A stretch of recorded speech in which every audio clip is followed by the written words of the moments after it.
Hi guys, and welcome to this tutorial. This is a tutorial for complete beginners when they come to try Ubuntu.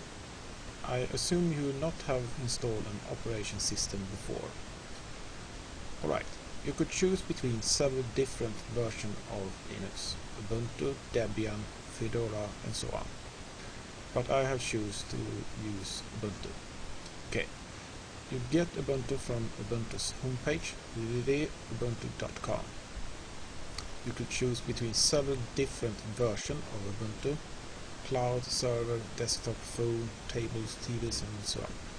But I assume you have a relatively uncomplicated computer with one hard drive, and desktop version is probably what you are looking for. The newest version of Ubuntu, simply go to desktop and choose Get Ubuntu Now. You could now choose between 64-bit version or 32-bit version. Newer computer run normally perfectly on 64-bit version. Older will probably have 32 bits. Alright. Ubuntu released 2 times a year, and the version number look similar like this. The first number tells which years, the second which month, and the next if it's a version 1, 2 or 3. LTS is a long time service. That means that there is longer support for that version.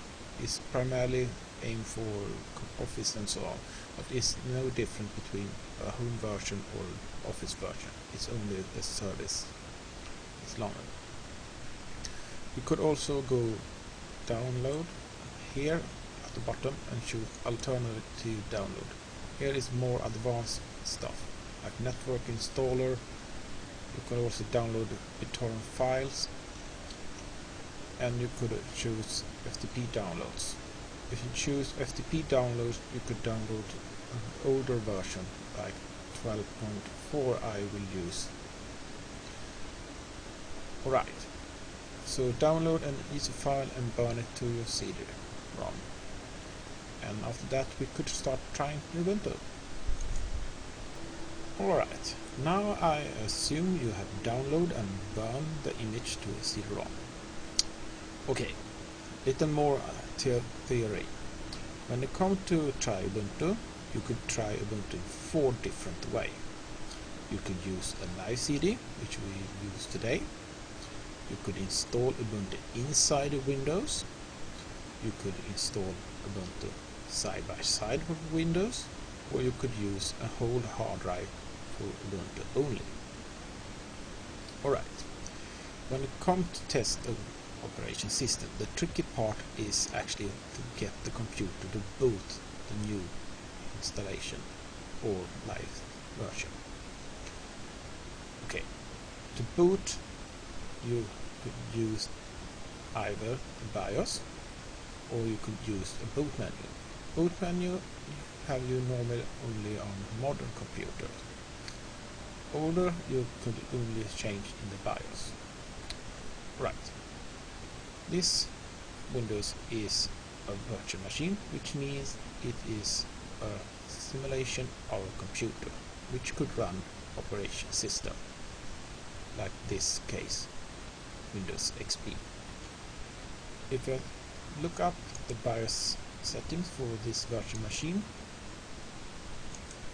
I see diskette, CD-ROM, hard drive. That means the CD-ROM will try before the hard drive. So this machine will boot perfectly from the CD-ROM. Okay. If you need to access the BIOS, you normally press a certain key when the computer starts. Common keys is delete, alt, control, delete and F2.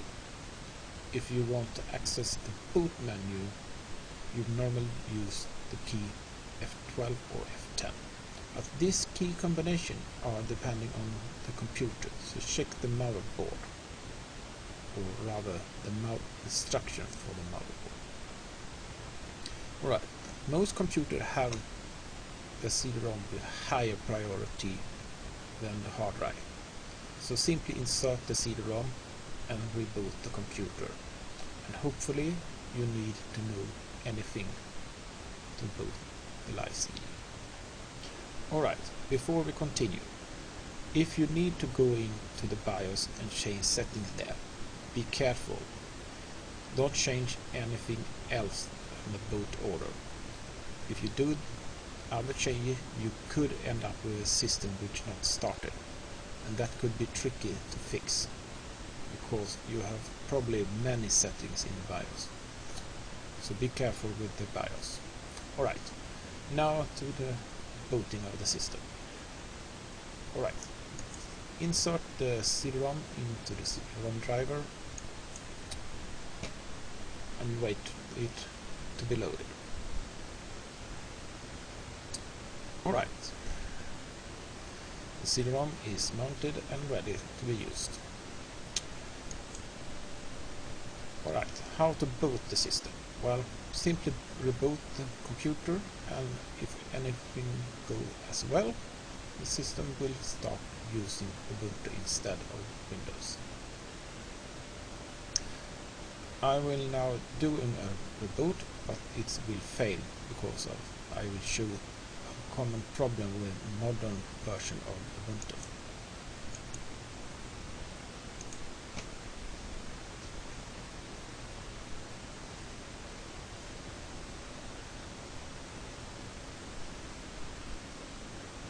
Here you see F12, or rather an instruction to press F12 to access the boot menu. It's only visible for a few seconds. And now you see the boot fail, but not because of problem with the CD-ROM. In this case, the computer say no PAE support. That means that you have an older CPU which not have this functionality. Newer version of Ubuntu use this functionality. If you run into this problem, use an older version of Ubuntu. You could use 11.10. That's not demanding this hardware feature. Alright, I simply now turn off the computer and go into the settings and turn on the PAE functionality in the virtual CPU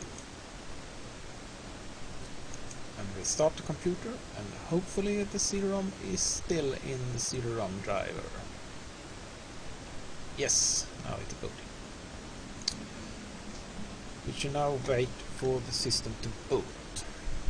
If you want to skip this part of waiting, simply look in the description and there will be timestamp you could hop to, so you could skip this part.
Alright, if you arrive at this point, everything working well. You have now a number of choices. To the left, the language. The live CD will work best with English. Here you install Ubuntu, here you try. There is a known bug in the installer if you press this button or this button too soon. The installer will freeze, so wait until the language choice have been orange and give it a couple of seconds more. And in this case we should try Ubuntu, so press try. This will take some time, so if you want to skip it, simply jump over it and you find the new timestamp in the description below.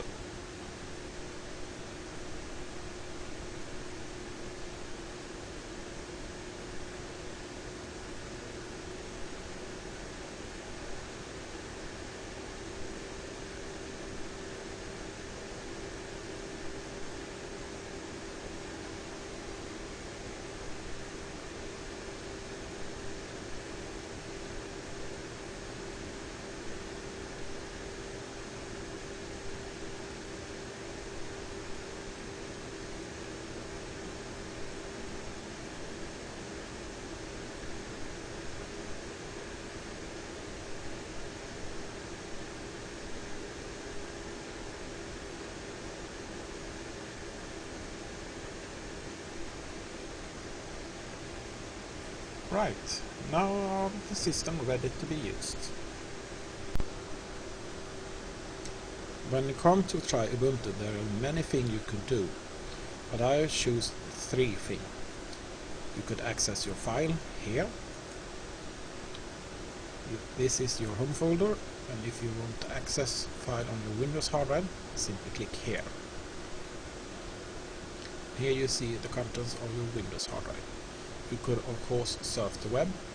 Standard web browser in Ubuntu is Firefox. You could install other.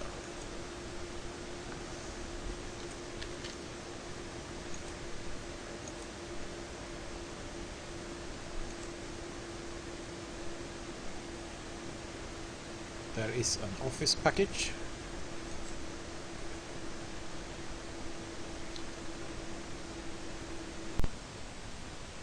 Alright, there is a couple of things you should know about the live CD and the live session. The good thing with the live CD is the effect on the system is minimal. You install nothing, and if you don't download anything, you leave no trace behind. The bad thing is obvious, speed. To run a system from a CD-ROM is much slower than run from a hard drive. The live CD is not always up to date with the latest security updates, so don't visit suspect sites. You could install program in the live session, but they disappear when you reboot the system. Alright, if you now are finished for the day or completely tired of trying Ubuntu, simply do this. Close the open program, like we do in Windows, and go here and choose shutdown. If you want to turn off your computer, use shutdown. If you want to start Windows again, use reboot.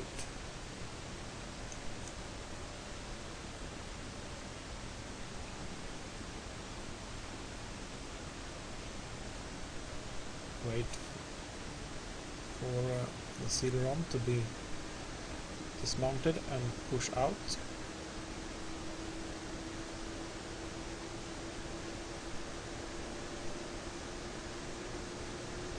And when the CD-ROM have come out, remove it and close the CD-ROM driver.